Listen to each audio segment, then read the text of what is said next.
Yes, I'm here with these awesome entrepreneurs or entrepreneurs, whatever you're drinking, whether it be tequila in your cup or what was the other one? Tequila. Tequila, right. You need to go on Urban Dictionary right now and put in there. Tequila. Entrepreneur. Entrepreneurs. Yeah, that. When entrepreneurs get together and they drink brew. I guess it could be beer too, right? I'm steeping as we speak. Right. So guys, why don't y'all tell us a little bit about what you do, and I know you guys do some stuff on your own as well as together. Yes. So I am a musician, entertainer. I've been singing since I can remember, professionally, like for the last 10 years. And I have basically put myself in a situation where I'm doing this full time. It's really scary almost every day. Mm-hmm. But I wouldn't be doing anything else other than this. And your name is Melissa. I'm sorry. Bolton. My name's Melissa Persenio, yes. And sometimes we think about the dream more than ourselves. See, that's what it is. Sorry, I'm like, it doesn't matter who I am. This is what I do. And Esai, you want to tell us a little bit about what you do as well? Yes. So my name is Esai Salinas. I do a little bit of music more this year. It's a lot of fun. Doing a lot of audio engineering now. A lot of web design has been my passion. Web design is really what got me into entrepreneurship. A lot of my years in high school had realized that I had a lot of entrepreneurial tendencies. Literally selling the shirt off my back to a kid in class because he liked my shirt. It's burning CDs and selling them to students and stuff like that. Like, hey, but kind of just discovering the process, and from music to doing web design, internet marketing kind of thing, helping out businesses, whether locally or abroad. It's been my passion. Right on. So how long have both of you guys been doing your craft? I've been unofficially singing since I was music, and not so much for my family, but just honestly for myself. And little by little, I kind of got back into music full time. Music is one of those things, since I was a kid, you can ask anybody in my family and oh, she was always singing. She was always, doing this. I was really shy, but I was always wanting to be in music. And I found a way to get over it and get over myself and just pursue my passion. That's awesome. So is it a lot easier today to get out there and get over yourself, or is it difficult every time? That's a loaded question. As far as performing, I literally feel at home when I'm on stage and I'm connecting with audiences. It could be literally one person. It could be, I've been in front of literally thousands of people, and I feel very comfortable. Things I almost step outside of myself, and I become this not so much a Sasha Fierce type personality, but it's this is where I get to connect with people in a way that I'm no longer me, kind of introducing myself. I'm oh, this is what I do. I'm oh yeah, by the way, my name's Melissa. Me as a human being connects with other people, and doesn't matter what race they are, what gender, whatever their background is. If there's a song that we all love and we connect with it, and they connect with me interpreting that song, that's where I live. So it's some kind of new universal language for you that you like to share with everyone. Yeah, absolutely. That's very cool. And how did you guys meet? Because now you're entrepreneurs starting off by yourselves, and then you came together, and now you're doing stuff together. Well, he was being entrepreneurial. That's true. No way. No way. Yeah, I was being entrepreneurial. I know, right? So that's entrepreneur. I can't say it. At the beginning of the year, I really had set an intention to want to change things. Really, I know we've all talked about it together, lunches or stuff like that, but really having that, setting an intention and putting the energy out there of, wanting to change, wanting something different. And at the beginning of this year, I put out so much energy. Literally my whole life has kind of changed direction, and really focusing on social media platforms, really kind of starting to push out some advertising, promote myself, that kind of thing. And in doing that, engaging with the community, we ended up connecting, and then we ended up going to ended up going to one of her shows actually. And from there we kind of just connected, and I was like, man, like, you have such a marketable presence, you have such a marketable energy, and seeing her entrepreneurial side, seeing her entrepreneurial side, it was like, yeah, like, let's try and do some stuff together. So since then, it's, we've done gigs together now, from just being, just literally from one post, on the internet and stuff, something like that, like, literally setting an intention and just connecting with people, doing that kind of thing. So that energy that you're describing, the one that made you want to change and do more things, how do other people find that energy? It's really is uncovering it within yourself. Really, it's like seeing where you want to be, and then seeing where you are, and bridging the gap through action. There was a post I put up a long time ago, and it was like, action is the bridge between dreams becoming reality. And it's like, man, people think all the time, like, man, I could do this, I could do that. And it's like, you just got to do it to get there. And I don't know if this really answers the question, but it totally does. It sounds like you're saying it's like a magnetic pull. So you have where you're at, and then once you realize there's this other pull, which is your dreams, you're drawn towards it, and that's the energy that you're feeling. I like that. Yeah, that's way cool. No, I like that a lot. So let's see. What made you guys? I mean, obviously, aside from your passion for wanting to sing and things like that, what made you guys realize that this was the right niche for you?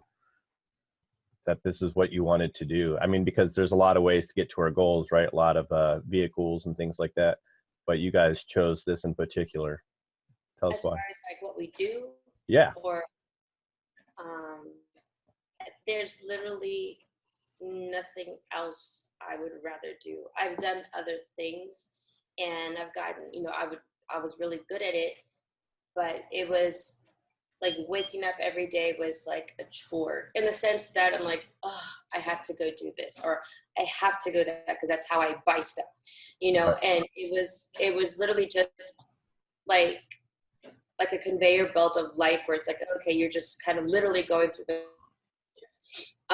and I wasn't excited about life. I wasn't excited about what I was doing. I could be really good at like convincing myself, like, oh, I'm so excited about this, and I'm like, no, not really, so now, like, every day I wake up, it's like literally like Christmas, like what I would think of how I feel. I think a kid would see Christmas every day. You wake up like, what's under the tree, and who's going to be there? Am I going to see Santa Claus? That kind of concept that's how I wake up every day. That might be at 10 a.m. or 10 p.m. But when I wake up, that's, the feeling I have of, what's going to happen today. I'm excited about this, or I'm excited about that. And that's like the umbrella, every day isn't going to always be perfect, but the idea is, like, I have stuff around me. I have people around me because I have chosen to do this as a living, and I feel everything just feels right. And I've heard people say that, like, in interviews. I'm like, well, how do you know it's right? How do you know? Like, you literally like just know. And it's scary. I'm not saying it's perfect every day. It is scary. And I recently put up a post saying, like, what I do for a living scares me every single day, but that's why I do it, because, you get told, or you tell yourself, like, you can't do this, you can't do that. And when every day you wake up and you still do it, it's like you're almost like reconditioning yourself to say, like, no, like, you almost need to tell yourself, like, to stop talking and just start doing stuff. Yeah, just take action, right? Yeah, the same thing. Yeah. It's huge though. Yeah. I mean, a lot of it comes down to tasting a little bit of everything, whether it's, you start off, like for me, I started off with music, and then went a little bit into sports or skateboarding. And then it was like, I can't, some like physical activities aren't, like sports isn't sustainable for forever. Music is something that's sustainable forever. Entrepreneurship is sustainable forever. And, it really was, it really did come down to just trying new things, going going to different restaurants or trying new meals, or just, and a lot of people get caught, they're afraid to try it because they don't know what the result is going to be. But it's in just doing it and discovering it that you're like, oh, you know what? This actually isn't as bad as I thought it was going to be. Right. Even she could say at the beginning of the year, it'd been a few years since I'd been on a stage or even just been in front of a microphone or in front of a group of people. And I was terrified to even just do karaoke or something like that. I was terrified. So I was terrified, and I had a lot of encouragement from my friends, from Melissa. She said, just do it, just rip off the Band-Aid, so to speak. And it's like, all right. And then after doing it, you're just like, oh, hey, that wasn't so bad. I kind of want to do that again. You get that rush, that adrenaline, and it's just like, you know what, that actually felt really good, and you grow from that. Like I was saying, it scares you every day, but there's growth in that. And you build that emotional muscle of just when something comes up that you're like, you get that feeling. You're like, you know what? I know this feeling, so you can push through that feeling and just do it anyways. And I think that's a huge differentiator between the action takers and people that don't take action or aren't pursuing their dreams, so to speak. Well, doing something different is definitely it's one of those things that most people won't do because they're outside their comfort zone. I've been having a lot of people ask me why I shave my beard, and that's actually why. It's because I just wanted to do something different so I can get some kind of different results. Because if you change one thing in your life, you're likely to change a lot more than that. Yeah, I like that. I don't care if you want to start wearing a flower in your hair, it'll change something. So, what is unique about both of your businesses versus other people in the same field? What do you bring to the table that no one else has? This is what I feel. I mean, other people could obviously feel something different. Is even though what I do for a living is what I do to put food on the table, I make a very conscious effort to not look at what I do as a job. Mm-hmm. People are like, oh my God, you get to go out every night, or you get to perform every night. And, it can be really easy to go on the slippery slope of well, I got to go to work. Right. And when I've spoken to him, when I spoke to my family, to my mom, oh, do you go to work? Well, I have a gig today. It's about how I present it even to myself. Mm-hmm. Oh, I have a gig today, I have a performance today. It's not, I got to go to work. I got to go, be happy for, people so they could be happy. I do say that, but it's more it's not, I got to go act happy for people to be happy. I'm I get to act happy for people to want to be happy. I look at myself almost as, without my ego in the way, as a therapist of sorts, but not because of me personally, but because of what I do. And I use that as a way to connect with people. And, they could have a really bad week, but I play this song that they've never heard someone play, and they're like, oh my God, I've never heard anyone sing that song before. It's one of my favorite songs. Or that one song that, everybody just knows. And so we sing that and you see everybody's faces light up, and it's oh, that song's annoying, but man, that's so funny. And it puts a smile on their face. I'm just really conscious of how I perceive myself. It's a work in progress. It's not a perfect thing for me. But I'm just very much aware that this is what I do for a living, but I love what I do. It's not a job by any means for me. So, but how do you feel like you stand out, from other people that do the same kind of stuff? So because of that, I feel is it your passion that makes you different from everyone else? I feel a lot of us musicians in general can get on that vibe of it's just another gig, whatever. Right. Very okay. Black about it. And I'm no, I'm excited. If 5 people show up, I am excited. And if anything, the smaller the crowd, the more I'm I've got to really put my hair up and, sleeves roll up. I've got to work this crowd so that, you never know who's going to be there. And I'm not oh, there's 2 people here. We can just kind of blow off this gig. It's it's a loss. You're going to have that thought, but I always no, I've got to work twice as hard now, because the energy that needs to happen I'm going to have to work twice as hard to make it happen because people are like, oh, there's only 5 of us here. So we can't cheer, we can't clap, we can't, you know, interact with, you know, the musicians on stage. I'm like, no, like even more so, let's, you know, talk about life. Now it's more intimate. Yeah, absolutely. Yeah. And so I look at it in that sense, and I'm not saying everybody does it, but I have seen where some musicians get into that slump of like, whatever, like it's just people here, like whatever. So what I'm hearing is that people don't hire you for a gig; they invite you to bring your energy.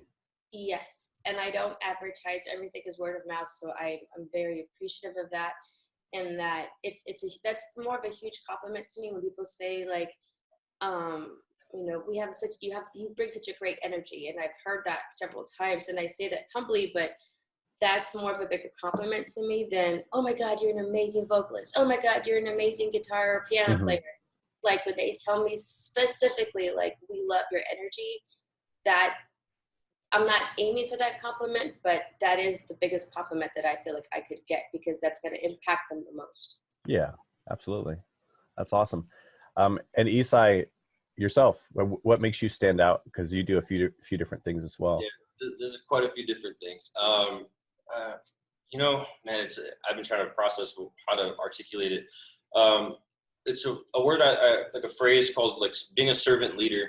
It's not really something you hear, you know, dropped in the community, but you know, leading through service and really just like humbling yourself to the person, and not being, and even though it's like they're coming to you for the work, and a lot of people could play, you know, like real macho about their, oh no, I'm the owner of this business. It's like, you know, like, yes, I am the owner of the business, but I'm here to serve you. I'm here to work for you, kind of like offering your heart kind of thing, instead of, you know, offering the service is, you know, obviously the most important thing, but offering the heart behind it. And like much like her, it's giving them the energy, and it's, you know, like in sales and marketing, you know, I went to a conference many years ago, and there was an impactful line, and the guy was like, you know, what is sales? You know, what is marketing? A lot of people are like, oh, it's transactions, it's money, it's, you know, all of these surface level things. And he goes, everybody's right, but I want you guys to think about this. He's like, sales and marketing is more of like a transfer of energy. It's a transfer of enthusiasm. It's a transfer of trust.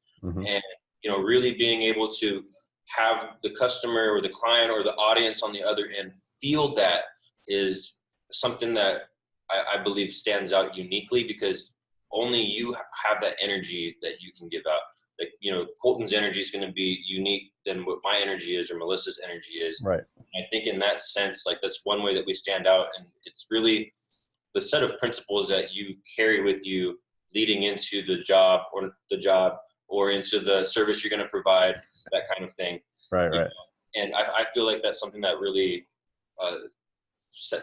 would set me apart, or set her apart from, you know, that kind of thing, is it really just comes out to energy. Like it's something that's different. And of course, apart from that, just the experiences that have led up to being able to provide that job or that service, to do that work, you know, and it doesn't even feel like work. I use those words, but it doesn't feel like that, you know. Just to talk to normal people so they understand. To normal people. That'd be a little crazy to be an entrepreneur, right? Yeah, I mean, it's really being able to uniquely mold the experiences that you've had as a business or an entrepreneur to what the client needs, or what the audience is seeking. And so it's being able to have that self-awareness, and just awareness in general of how to navigate the job, or, you know, the work. So most entrepreneurs starting out still have a 9-to-5, so to speak. I know, Melissa, I know you don't. This is my 9 to 5, but it's 9 p.m. to 5 a.m. And Esai, do you have anything that you do for 9 to 5? Not necessarily 9 to 5. A lot of my stuff has come from like doing crypto or doing stocks. Has been from doing websites, doing affiliate marketing. So I mean, I guess that would be all considered like 9 to 5, like, because it's. No, that's all very entrepreneurial stuff. You're not punching a entrepreneur brewer. It just rolls off the tongue and falls off a cliff. It just there's no 9 to 5. There's no punch card. Even over the years, I've done like gig services, stuff like that.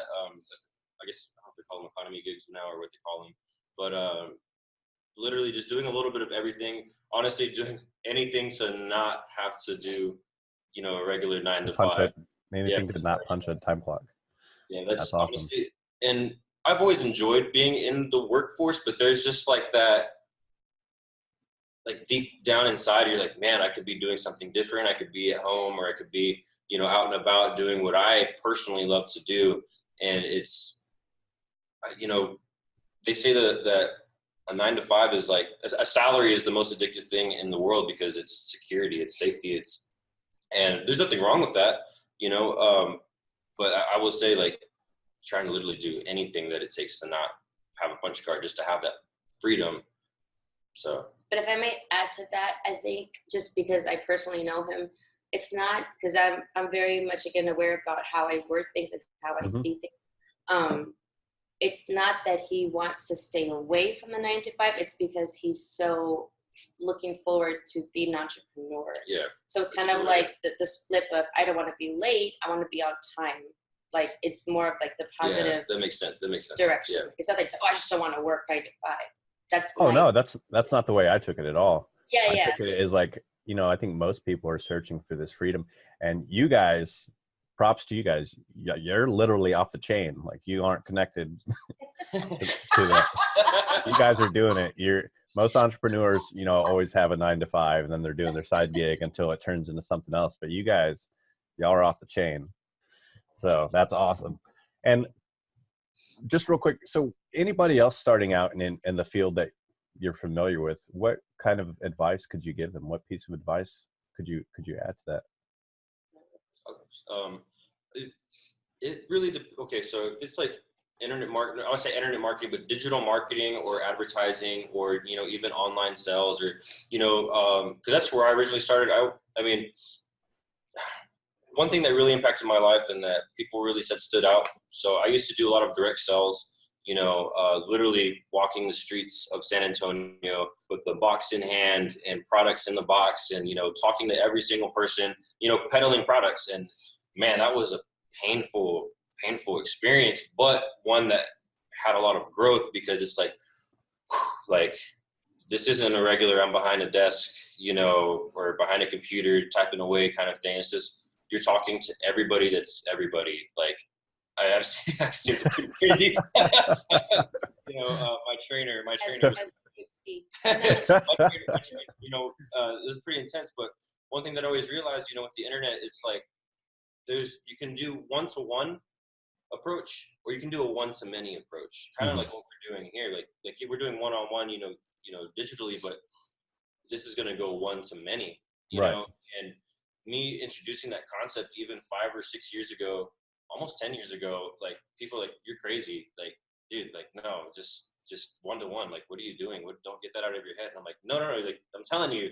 And over the last 10 years, doing this kind of thing, podcasting, interviews, putting content on the internet has really become the foundation of being a doorway to being able to enter entrepreneurship, because putting out that content, putting out that energy, nobody knows, until you get the exposure, nobody knows that, hey, this is what, oh man, I have a gig for you. Like, oh wow, you play guitar, because they look at your content. Like, oh, like, I mean, that's kind of like how I started doing music with her, was just like, oh, you play guitar, and same, her content, I was like, oh, you're a musician, you're a DJ, like, you host events, like, wow, like, and it's content. At the end of the day, it becomes content. And on another podcast that I was on, I will say, it's a little different. Sorry. Oh, my bad. That's all the same. It's all the same. Is if you build deep, they will build wide for you. Like, when you really build the connections deep with individual people instead of just surface level numbers, which I think, social media has really impacted society like that, because the first thing we do, how many followers, how much engagement, how many likes, per post or something like that. But really, it's just engaging with each individual person. Like, at the beginning of the year, I would put up a post, and I would blast it out, into the stratosphere, as I would say. And literally every single person that engaged with that post, I would try and build as deep as I could with them. So that way they're like, oh man, like this guy just messaged me, or this person just messaged me, and it's building a community and contributing to it and connecting with those individual people, I say, is the first step, to entering the doorway of entrepreneurship. And it's interesting you say, whenever you send out a message and stuff into the adisphere, because it's an ad. Sorry, I had to. So you're connecting with these people one-on-one. It's not an automated bot or something like that, an autoresponder. And I think that people see the difference between those. Yeah. I think they notice. It feels different. It really does feel different.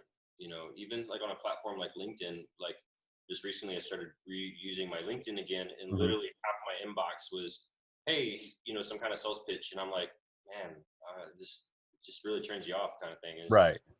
Especially when it's a super long thing that's gosh. like you're like, man, that's the same one you send to everybody with an autofill for my name. Yeah. So how does the audience reach you guys? Maybe if they want to, check out some of your services or hire you all for something, how do they find you? I'm on social media, like almost every platform. So under Melissa Briseño, or Melissa Briseño Music. So Facebook, Snapchat, Instagram, LinkedIn, Twitter. I'm sure I have other platforms that I haven't used in a while. YouTube, and I think, I think if there's that social platform, you can probably look my name. Yeah. And yourself, Esai? Like, ding, and like a little big old sparkle on there. Yeah, same for me would be, I'm primarily currently on Instagram, trying to change that, trying to revamp my Facebook and my LinkedIn, but everything is pretty much under Mr. George Salinas with the G. Or you can honestly just type in Esai, E-S-A-I, Salinas, and you're pretty much going to find me. And like, I don't think there's very many Esai Salinases there. So, yeah, but for me, be LinkedIn, YouTube, Facebook, and Instagram. Awesome. Let me see. Also, too, both of you guys are progressing in your careers of entrepreneurship. Where do you all see yourselves in about 5 years? I don't know what I'm doing next week. Hold on. Whoa. And I know that's totally a loaded question, but I'm just curious. It helps set an intention, though. Yeah. Yeah.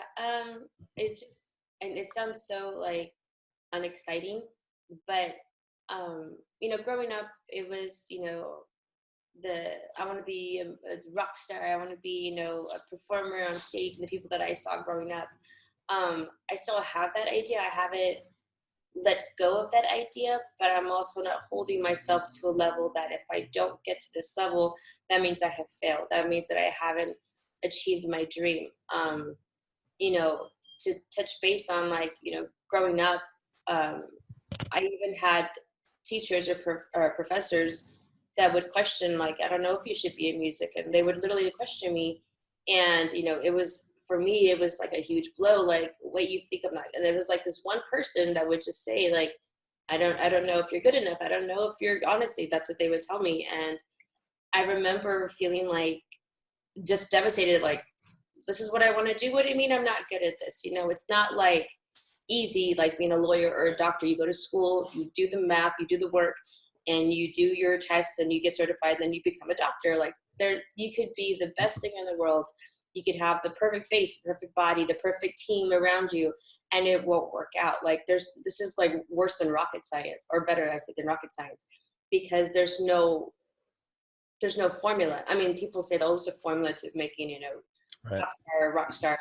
And I guess there is, but what it comes down to is, it sounds selfish, but my happiness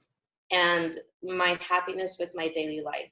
And so if I continue with that, I'm going to attract events and people to my life that are going to share those same ideas and ideals of your happiness brings the right energy, which brings the right people, which brings the right events to your life that will help you to continue what you want to do. So for me, as long as I'm just doing what I love, and I can, put a little bit of food on the table with that, like that's what's most important to me. If it gets bigger, I'm happy with that too. Will we be seeing you on American Idol? Probably not. Probably not. And not because I don't believe in it or anything like that. I feel like everybody has the right platform for them.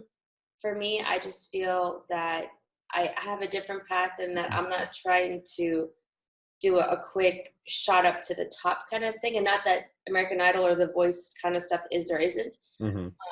But for me, it's like I like being in the so-called trenches of like, when is my next gig? How am I going to get my next gig? Like that, the journey of going to my destination is what I'm enjoying. On my social media, my tagline is, I'm just a girl, chasing her dreams and enjoying this ride called life. Like that's what I'm doing. And in doing that, like it just honestly, not that it doesn't matter if I get to my destination. It's like what's going to happen along the lines of whatever my goal is going to be, because my goal could change. But so long as I'm enjoying that journey, like that's what's important to me. Most people are scared to death of uncertainty, but it sounds like you love it. No, I'm scared. but not chasing what I love is even scarier in the fact that I yes, spent my whole life very having much so. 6 figures in the bank and a perfect house and 2.5 kids and 1.5 dogs, whatever, and it's like still not being like a dog and a half.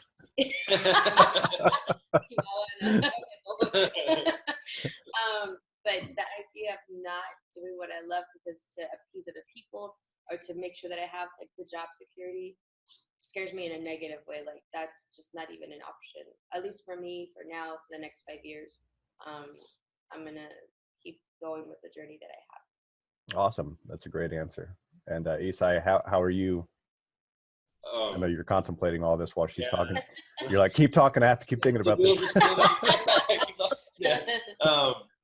It's not so much like where I see myself in 5 years in regards to like work or like what I do in terms of whether it's music or internet entrepreneurship, that kind of thing, but more like how much impact I've had how much positive impact with the community that I've brought in 5 years. That's really what I pontificate, I guess, is, in 5 years, I have a desire to bring a lot of impact and value and, contribution to the community, not just through like, the services that I provide, but through the messages that I'm sharing and through the content. A lot like we're doing right now is, hope in 5 years I'm doing a lot more of this. Yeah.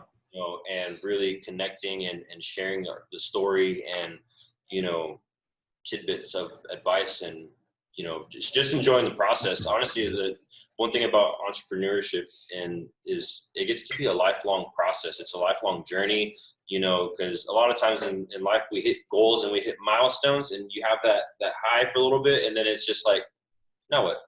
But with entrepreneurship, it's a lifelong, journey. No cap. Yeah, no cap. Literally, I mean, at this point, the sky's not even going to be the limit. It's going to be like Mars. The only cap I have is Captain America. So last question for you guys. Obviously, you're a couple you're both entrepreneurs. And how important do you think it is to support each other, even if one of you was a 9-to-5 and the other was trying to do the entrepreneurial lifestyle? How important do you think it is to help support each other in your ideas?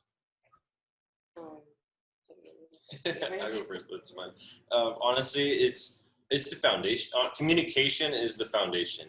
The communication is the foundation, and our communication is so similar. There's no effort almost, and I really think it comes down to being self-aware with what you want and who you are. Much as she's very self-aware of who she is and what she wants, and so we're able to communicate that and being able to share that and you know, despite like maybe previous stuff that's happened in either previous relationships or with our families or friends Right. and stuff like that, like we're able to navigate and be aware and share and communicate. I mean, really just the word is communication. It's really just communication and not being afraid to share it. And a lot of times, a lot of the problems come from keeping it bottled up. And with Melissa, I don't feel any need to bottle anything up. And I have my moments where it's kind of like, you know, like there's something really, really going on in my head, and she just like, she sees it and she's aware of that, and she's able to talk to me, and I'm just, you know what, and I just share it. And it's really what it comes down to, is being open with each other. Yeah. Awesome. Yeah, I think it's super important.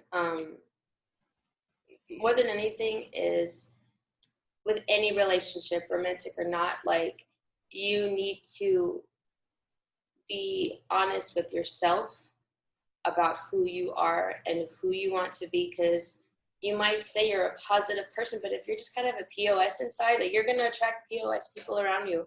Right. And so it's about being aware of who you are and knowing your strengths, knowing your weaknesses, and to just be aware of them, because you're going to attract those people.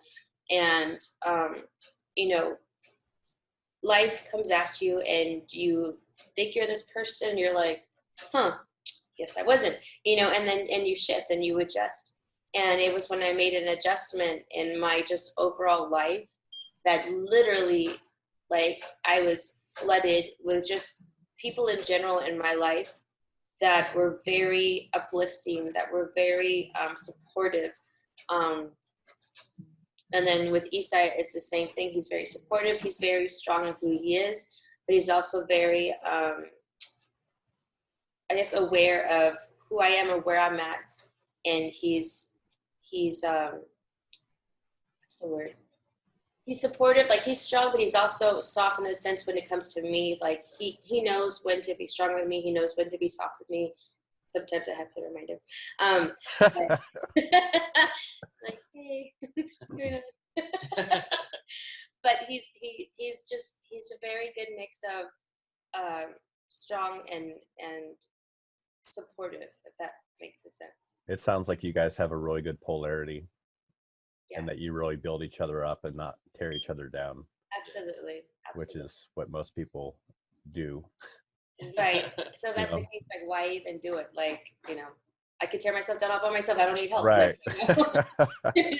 I've got that down. Trust me. I've had a whole lifetime to be good at that. Well, guys, is there anything else that you want to share? Just any tidbits or any good books that you're reading right now that people have to read or anything like that? God, yeah.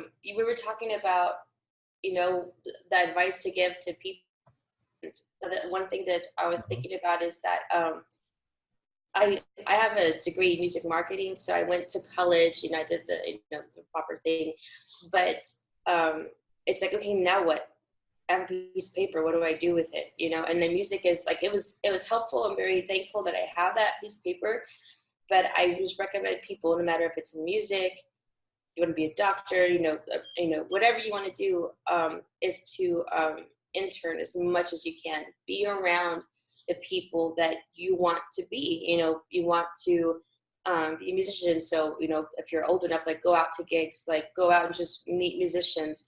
You know, go into the chats, you know, online about where the next big gig is at. Or you want to be a drummer, like go and hang out with drummers. You want to be a singer, go and hang out with singers, you know.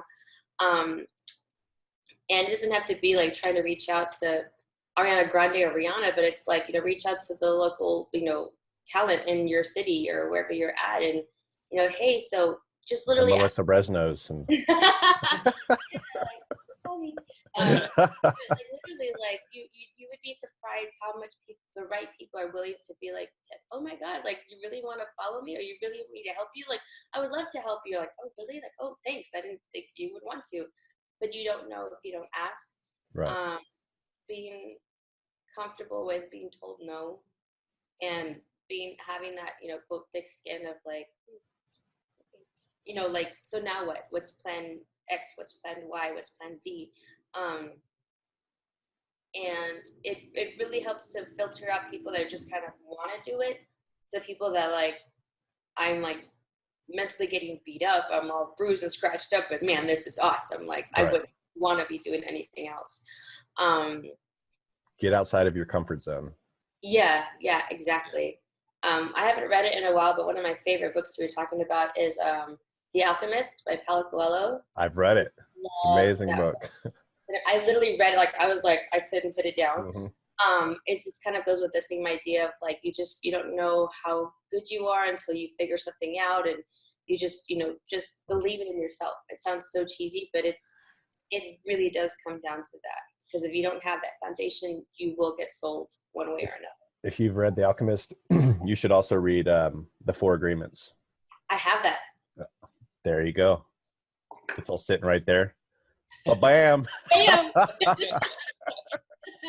That's way cool. I read those books back to back, and seeing how they connected like was kind of mind blowing. I mean, they're totally different books and everything, but yeah, it was a very exciting. That was awesome. I swear that wasn't planned. It was not planned. That's too funny. Oh, good time. Esai. What was it? Oh, just like kind of like parting thoughts. Yeah. In book. I'll start with the book. The Strangest Secret by Earl Nightingale. I originally heard it as an audio. I love audiobooks. I'm more of an audiobook person, passive learning, being in the car, as Tony Robbins might say, net time, no extra time. So literally just always actively filling your mind with something. And I will say kind of that leads into my parting thoughts is, what you listen to on a daily basis, what you allow to influence you, whether it's music. I mean, anything is even down to the lyrics that you're listening to in a song affect you, even if we don't realize it. I mean, think about it, you might be walking around and there's that tagline in the song or the hook, and you're just singing the hook. And if you really listen to the lyrics, you're singing sometimes like, oh, why am I singing that? But then like, and so it really just comes down to what you're digesting on a daily basis, what you're, filling yourself up with, that's kind of what The Strangest Secret is about, is the power of the mind. And if you, in entrepreneurship or anything really in life, if you don't have a strong mindset, if you're not willing to push through, which takes that strength, you're going to find yourself hitting a lot of brick walls and, feeling like you're struggling. But really, it's just, digging a little deeper and filling yourself up with more positive thoughts and ideas, and challenging current thoughts and ideas that you might have now, and building up new beliefs and letting go of old ones that are old limiting beliefs. And I know like right now we're in like this phase just online really where mindset is becoming the foundation of a lot of talks, because mindset really is the foundation of anything that we do, whether in sports or music, getting on stage or, calling that client or, trying to, just do your thing, foundation is mindset. And, like we said, how you talked about with us, like communication with the people around you, but the communication with yourself and having a positive feedback loop that you can rely on. Yeah. That's awesome. And I know I said last question, but I have one more question. Are you guys wearing pants? What's that? Yeah. Are you wearing pants? No, I'm not. It's a dress. No, guys, I mean the pants to your life. Like, are you wearing the pants in your life? Hey guys, thank you so much for I can totally like not wear pants, and how would he know? He's gonna ask me. And there it is. Thank you guys so much for taking time out of your busy morning and coming to chat with me. I really appreciate it. Awesome. Yeah, thank you. Thank you for having us. Yeah, and we'll see you guys soon. Okay, sounds good.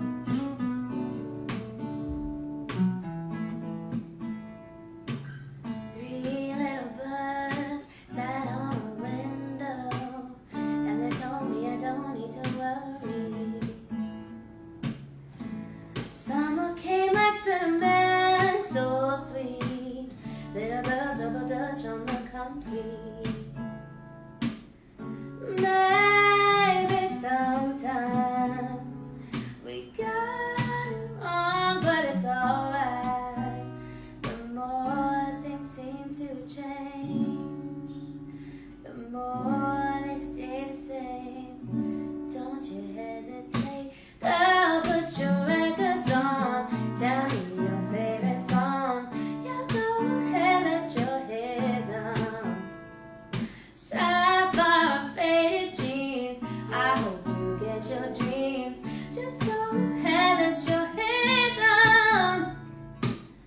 you're gonna find yourself some